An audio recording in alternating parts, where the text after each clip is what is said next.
Assalamualaikum warahmatullahi wabarakatuh.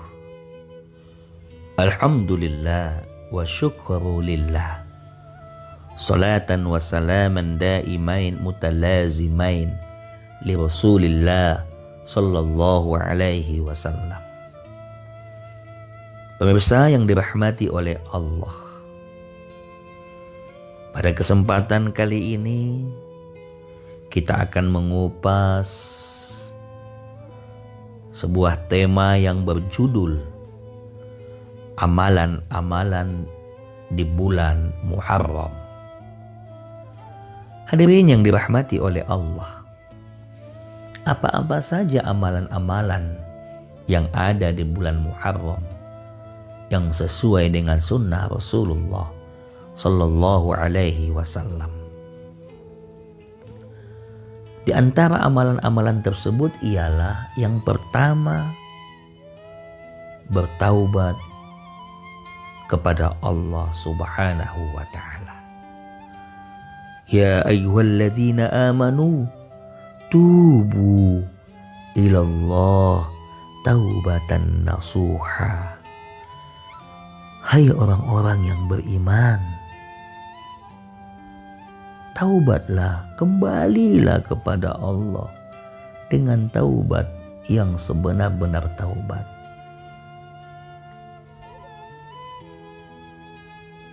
Allah meminta kita agar kembali kepadanya dengan taubatun nasuha. Di awal tahun baru Hijriah ini, di awal kita memasuki 1 Muharram 1442 Hijriah. Tentunya kita melihat kembali 1 tahun sebelumnya. Apakah dosa kita lebih banyak ketimbang pahala yang kita kerjakan? Apakah kebaikan lebih banyak ketimbang keburukan yang kita kerjakan? Disinilah kita mengevaluasi diri, pemirsa yang dirahmati oleh Allah, dengan kembali kepada Allah dengan taubatun nasuha. Kita ingat apa yang telah kita lakukan selama 1 tahun penuh. Jikalau lebih banyak dosa, lebih banyak maksiat, lebih banyak kesalahan-kesalahan yang kita kerjakan, sudah barang tentu kita evaluasi diri kita. Sudah barang tentu kita azamkan dalam diri kita, kita tidak akan mengulangi lagi kesalahan dan dosa yang kita lakukan. Kita buka lembaran baru, yang mana lembaran baru itu tersusun rapih dengan tulisan-tulisan yang rapih. Jangan lagi kita nodai dengan tinta-tinta hitam, tinta-tinta yang membuat kertas tersebut kotor. Untuk itu pemirsa yang dirahmati oleh Allah, mari di tahun 1442 Hijriah, di tahun baru Islam ini, mari kita kembali kepada Allah dengan taubat nasuha. Ya ayyuhalladzina amanu taqullaha wal tanzur nafsum ma qaddamat lighad wattaqullaha innallaha khabirum bima ta'malun. Yang artinya dalam surah Al-Hasyr ini ayat 17 Allah berfirman, hai orang-orang yang beriman, bertakwalah kamu kepada Allah, dan hendaklah kita melihat diri kita, mengevaluasi diri kita, mengintrospeksi diri kita. Sudah sejauh mana apa yang telah kita lakukan selama ini? Kita evaluasi, kita introspeksi diri kita. tiada lain dan tiada bukan adalah lighad, untuk masa depan kita, untuk kehidupan kita yang abadi nantinya, yaitu di akhirat kelak. Mana lebih banyak dosa ataukah kebaikan yang kita lakukan? Kita introspeksi diri kita, pemirsa yang dirahmati oleh Allah. Wattaqullah. Dalam ayat ini Allah katakan kata-kata takwa 2 kali diulang. Yang pertama adalah ya ayyuhalladzina amanu taqullah, dan di akhir ayat ini juga Allah katakan wattaqullah, bertakwalah kepada Allah. Begitu penting kita bertakwa kepada Allah. Dengan kata lain, secara umum, menjalankan segala perintahnya dan menjauhi dari segala larangan-larangannya. Karena apa? Innallaha khabirum bima ta'malun. Sungguhnya Allah Maha mengetahui dari apa-apa yang kita kerjakan. Allah tahu apa yang kita lakukan, tidak akan lepas dari pantauan Allah, tidak akan lepas dari muraqabatullah. Karena Allah sudah menyiapkan CCTV-nya Allah, yang mana CCTV yang kita pakai di dunia ini tidak ada apa-apanya dibandingkan CCTV Allah nantinya. Semuanya akan detail, sedikit pun tidak akan lepas dari pantauan Allah Subhanahu wa ta'ala.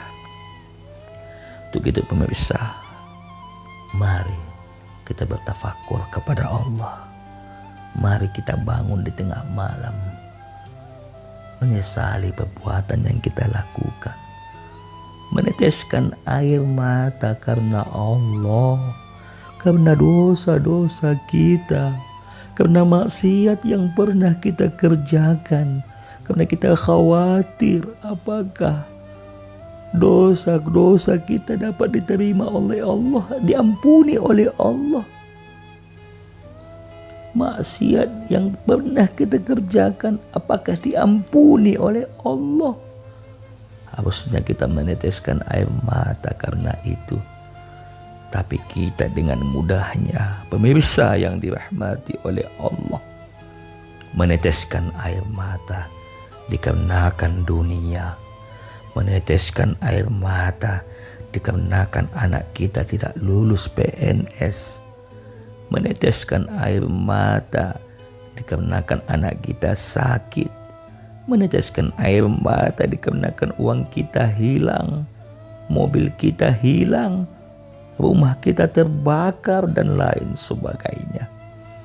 Tapi seharusnya kita teteskan air mata yang begitu mahal yang kita miliki saat ini dikarenakan dosa-dosa dan maksiat yang pernah kita lakukan.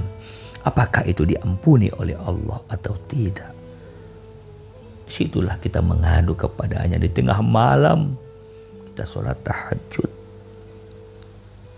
kita mohon ampun, sehingga kita berharap roja, yaitu berharap semoga dosa-dosa kita diampuni oleh Allah Subhanahu wa ta'ala. Pemirsa yang dirahmati oleh Allah, tahun baru Hijriah ini adalah tahun di mana kita mengevaluasi diri kita, agar kita senantiasa dekat kepadanya, agar kita senantiasa mengetahui sejauh mana yang telah kita lakukan untuk Allah, apakah kebaikan ataukah sebaliknya. Untuk itu mari kita evaluasi diri kita, hadirin yang dirahmati oleh Allah, sehingga kita tergolong sebagai hamba-hambanya yang beriman dan bertakwa kepada Allah Subhanahu wa ta'ala. Hadirin yang dirahmati oleh Allah, begitu istimewanya kita umat Muhammad di hadapan Allah Subhanahu wa ta'ala. Karena bahkan Nabi Adam sekalipun ia iri kepada kita umat Muhammad, dikarenakan begitu banyak keistimewaan yang Allah berikan kepada kita, begitu banyak kemudahan yang Allah berikan kepada kita. Dalam kitab Durrah An-Nasihin disampaikan bahwa yang pertama kata Nabi Adam alaihissalam, ketika aku ingin bertaubat kepadanya, bertaubat kepada Allah ketika melakukan dosa, yaitu melanggar perintah Allah, memakan buah khuldi bersama istrinya Hawa. Lalu apa yang terjadi? Allah tidak terima taubat Nabi Adam alaihissalam kecuali ia harus sampai ke sebuah kota yang mana di dalamnya ada Ka'batul Mukarramah. Bayangkan pemirsa yang dirahmati oleh Allah, berapa jauh Nabi Adam alaihissalam ketika Allah keluarkan ia dari surga, lalu Allah tempatkan ia di dekat negara India. Lalu ia berjalan menelusuri tempat demi tempat, jalan demi jalan, sampai ke sebuah kota Ka'batul Mukarramah. Lalu disitulah Allah terima taubatnya. Berapa panjang perjalanan yang dilakukan oleh Nabi Adam.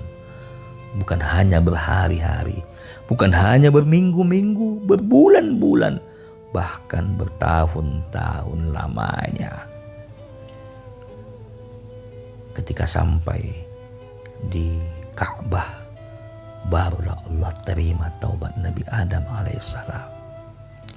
Tapi hadirin yang dirahmati oleh Allah, umat Muhammad ketika ia melakukan dosa, ketika ia melakukan maksiat, kita contohkan di kota Sibolga, ia melakukan dosa, lalu ia pergi ke Singapura. Lalu di Singapura Allah bukakan hatinya untuk bertaubat kepada Allah dengan taubatun nasuha. Lalu ia bertaubat dengan benar-benar taubat. Maka dengan taubatnya tersebut Allah terima. Subhanallah. Ia berjanji tidak mengulangi lagi dari apa-apa yang pernah ia lakukan. Akhirnya Allah terima taubatnya. Begitu mudah Allah terima taubat umat Nabi Muhammad. Walaupun begitu banyak dosa sampai menggunung, tapi ketika ia benar-benar kembali kepada Allah, maka dengan mudahnya Allah terima taubatnya. Subhanallah. Keistimewaan umat Muhammad Allah berikan kepada kita. Hadirin yang dirahmati oleh Allah, begitu juga keistimewaan yang kedua ketika Nabi Adam alaihissalam melanggar perintah Allah agar tidak bersujud, melanggar perintah Allah, ia memakan buah khuldi bersama dengan istrinya. Apa yang terjadi? Pemirsa yang dirahmati oleh Allah, Allah telanjangi mereka. Daun-daun yang menutupi badan mereka akhirnya terlepas, baik Nabi Adam maupun istrinya Hawa. Tapi hadirin yang dirahmati oleh Allah, umat Nabi Muhammad ketika melakukan maksiat dalam keadaan telanjang bulat, tidak berpakaian sedikit pun. Tapi sampai pada detik ini mereka tetap berpakaian. Mereka belum Allah permalukan. Mereka sampai saat ini mulia di hadapan manusia. Pejabat-pejabat yang melakukan maksiat, yang melakukan dosa, sampai saat ini mereka tetap tersenyum, mereka tetap berpakaian. Sementara Nabi Adam bersama istrinya, Allah tanggalkan pakaian mereka ketika mereka memakan buah khuldi, melanggar perintah Allah Subhanahu wa ta'ala. Masya Allah. Hadirin yang dirahmati oleh Allah. Itu yang kedua. Yang ketiga, Nabi Adam sampaikan ketika ia melanggar perintah Allah, memakan buah khuldi, Allah pisahkan Nabi Adam dengan istrinya Hawa. Dipisahkan, pemirsa yang dirahmati oleh Allah. Nabi Adam berada di negeri India, sementara Hawa di kota Jeddah, Arab Saudi. Begitu lama mereka dipisahkan oleh Allah. Bertahun-tahun lamanya, bahkan berpuluh tahun. Akhirnya Allah pertemukan mereka di sebuah gunung yang namanya Jabal Rahmah. Disitulah Allah pertemukan Nabi Adam dengan istrinya Hawa kembali. Begitu lama prosesnya, pemirsa yang dirahmati oleh Allah. Sementara umat Muhammad ketika melakukan dosa, ketika melakukan maksiat, apa yang terjadi? Mereka tetap bersama dengan istri mereka. Mereka tetap bersama dengan suami mereka. Bahkan mereka tetap bersama dengan anak-anak mereka. Tetap berkumpul dengan keluarga mereka. Padahal mereka sudah bermaksiat. Bukan hanya sekali, bahkan berkali-kali. Tapi Allah tetap memberikan peluang kepada mereka. Allah masih tetap memberikan kesempatan kepada mereka. Hadirin yang dirahmati oleh Allah. Begitu banyak kemudahan Allah berikan kepada kita sebagai umat Muhammad. Dan yang terakhir, pemirsa yang dirahmati oleh Allah, kata Nabi Adam ketika ia memakan buah khuldi, Allah keluarkan mereka dari surganya Allah. Padahal Nabi Adam sudah berapa lama tinggal di dalam surga. Tapi ketika hanya memakan buah khuldi sekali saja, Allah keluarkan mereka dari surga. Tapi hadirin yang dirahmati oleh Allah, umat Muhammad melakukan dosa berkali-kali, melakukan maksiat beribu kali, melakukan kesalahan terus-menerus. Tapi ketika bertaubat kepada Allah dengan taubatun nasuha, Allah persilahkan mereka masuk ke dalam surganya Allah. Subhanallah. Ya ayyatuhan nafsul mutmainnah, irji'i ila rabbiki radiyatan mardiyah, fadkhuli fi ibadi wadkhuli jannati. Hai jiwa-jiwa yang tenang, irji'i, kembalilah kepada Allah. Allah ajak kita kembali kepadanya. Walaupun kita sudah selalu senantiasa berselingkuh, menduakan Allah, baik dari ucapan kita maupun perbuatan kita, Sudah berapa kali kita selingkuhi Allah, tapi Allah tetap mengajak kita agar kembali kepadanya. Irji'i ila rabbiki radiyatan mardiyah, agar kita mendapatkan keridhoannya. Fadkhuli fi ibadi, maka Allah suruh kita masuk ke dalam golongan hamba-hambanya yang beriman dan bertakwa. Dan pada akhirnya, wadkhuli jannati, Allah persilahkan kita masuk ke dalam surganya. Padahal kita begitu banyak dosa, sampai menggunung dosa kita kepadanya. Maksiat sudah berkali-kali kita kerjakan, tapi ketika kita kembali kepadanya dengan taubatun nasuha, maka Allah persilahkan kita masuk ke dalam surganya, Jannatun Na'im. Subhanallah. Alangkah beruntungnya kita pemirsa yang dirahmati oleh Allah. Peluang dan kesempatan yang Allah berikan ini jangan sampai kita sia-siakan, sehingga kita termasuk golongan orang-orang yang tidak beruntung. Untuk itu mari kita manfaatkan kesempatan yang Allah berikan, peluang yang Allah berikan. Pada akhirnya kita termasuk bagian dari orang-orang yang beruntung, beriman dan bertakwa kepadanya. Hadirin wal hadirat yang dirahmati oleh Allah. Itu amalan yang pertama ketika kita memasuki bulan Muharram dan berada di bulan Muharram. Amalan kedua adalah yaitu berpuasa. Berpuasa di bulan Ramadan ini, hadirin yang dirahmati oleh Allah, ada 2 kali kita lakukan.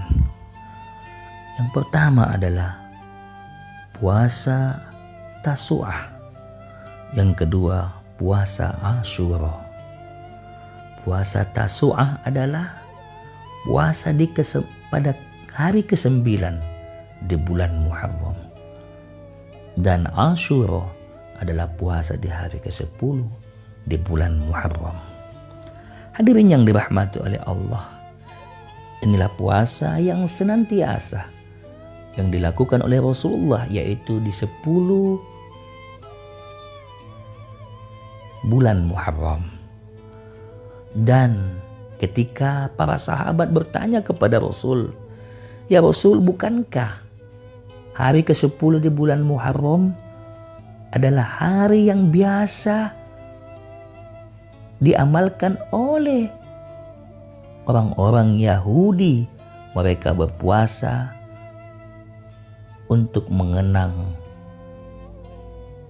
Nabi mereka Musa alaihissalam."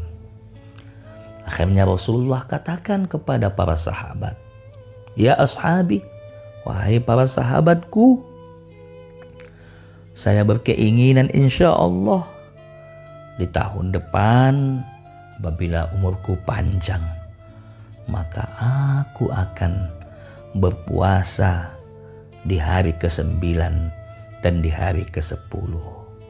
Ternyata hadirin yang dirahmati oleh Allah, umur Rasulullah tidak sampai untuk tahun depan. Sehingga para sahabat, para tabi'in dan lain sebagainya mengamalkan apa yang diamalkan, apa yang disampaikan oleh Rasulullah, yaitu berpuasa di hari ke-9 dan ke-10 di bulan Muharram. Ternyata hikmahnya adalah yang pertama, agar kita tidak sama menyerupai orang-orang Yahudi. Yang kedua adalah apabila didapati puasa hari 10 Muharram itu di hari Jumat, maka bisa didabel, yaitu ke hari Sabtu ataupun di hari Kamis dan Jumat, atau Jumat dan Sabtu. Maka alhamdulillah ketika kita berpuasa sunnah di hari Jumat, maka itu kurang baik atau makruh. Tapi ketika kita mendabelkan, melanjutkan puasa tersebut di hari Tasu'a dan Asyura, maka walaupun ia kena di hari Jumat, maka tidak mengapa. Itu adalah bahagian dari hikmah ketika kita melakukan puasa di hari Tasu'a dan juga di hari Asyura. Subhanallah. Pemirsa yang dirahmati oleh Allah, puasa di bulan Muharram ini adalah ternyata puasa yang sangat istimewa di hadapan Allah dan Rasulnya. Karena Rasul sampaikan dalam hadisnya yang diriwayatkan oleh Imam Muslim, afdolus siyam, sebaik-baik puasa ba'da Ramadan, setelah bulan Ramadan, setelah puasa Ramadan adalah syahrullah, yaitu puasa di bulan Allah. Syahrullah yakni al-Muharram, yaitu bulan Muharram. Subhanallah. Berarti pemirsa, dengan kata lain bahwa puasa yang sangat istimewa setelah Ramadan adalah puasa Asyura, puasa ketika kita melakukannya di hari ke-9 dan ke-10 di bulan Muharram. Untuk itu pemirsa, jangan kita sia-siakan. Insya Allah sebentar lagi akan hadir puasa di hari ke-9 dan hari ke-10. Mari kita bersiapkan diri kita dengan matang. Mari kita bersiapkan jasmani kita, diri kita untuk menyambut hari ke-9 dan ke-10 di bulan Muharram ini. Sehingga insya Allah maka dosa-dosa kita diampuni oleh Allah setahun yang lalu. Subhanallah. Hadirin yang dirahmati oleh Allah, begitu istimewanya kita melakukan puasa di bulan Muharram. Sebelumnya kita sudah melakukan di bulan Zulhijjah. Bahkan sebelum-sebelumnya lagi kita sudah melakukannya di bulan Ramadan. Sehingga insya Allah ini adalah melatih diri kita. Karena sumu tasihu, puasa itu memberikan kesehatan kepada kita, baik zahir maupun batin. Bapak Ibu hadirin wal hadirat yang dirahmati oleh Allah. Itu yang kedua. Yang ketiga adalah setelah yang pertama tadi bertaubat, yang kedua adalah puasa, dan yang ketiga memperbanyak sedekah. Alhamdulillah. Ternyata sedekah ini hadirin yang dirahmati oleh Allah begitu dianjurkan oleh Rasulullah. Bahkan bukan hanya di bulan Muharram ini saja, tapi juga sebelumnya di bulan Dzulhijjah, sebelumnya lagi di bulan Ramadan, bahkan sebelumnya lagi di bulan Sya'ban, dan sebelumnya lagi di bulan Rajab. Dengan kata lain, ternyata sedekah ini begitu penting dalam kehidupan kita. Untuk itu, mari kita perbanyak sedekah.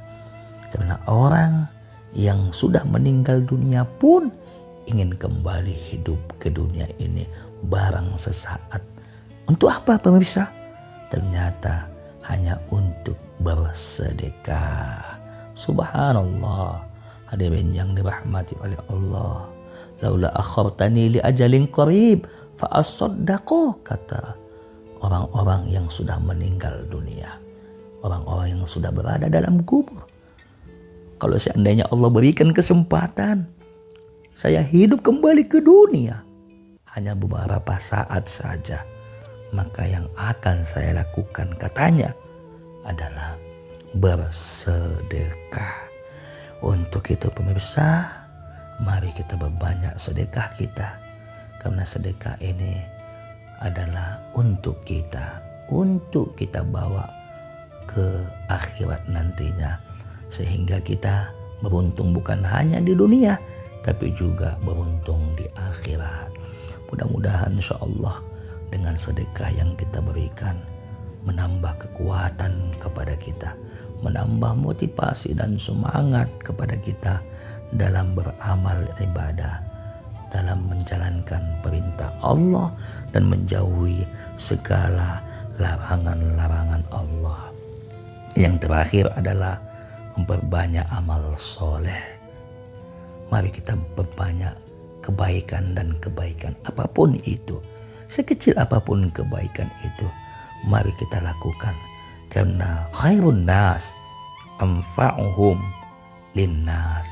Sebaik-baik kita, sebaik-baik manusia itu adalah ketika ia bermanfaat bagi orang lain, walaupun manfaat itu kecil, sedikit dan lain sebagainya, tapi dirasakan oleh orang lain, maka itu sangat bermanfaat, sangat berguna, bahkan itu akan membawanya kepada kebaikan, baik di dunia ini maupun nantinya di akhirat kelak. Amin ya Allah ya Rabbal Alamin. Pemirsa yang dirahmati oleh Allah, inilah 4 amalan-amalan yang akan kita lakukan di bulan Muharram ini. Semoga insya Allah bermanfaat bagi khususnya saya pribadi dan umumnya kepada kita yang hadir, kepada kita yang mendengar, insya Allah. Allahumma amin. Untuk itu mari kita berdoa untuk menyambut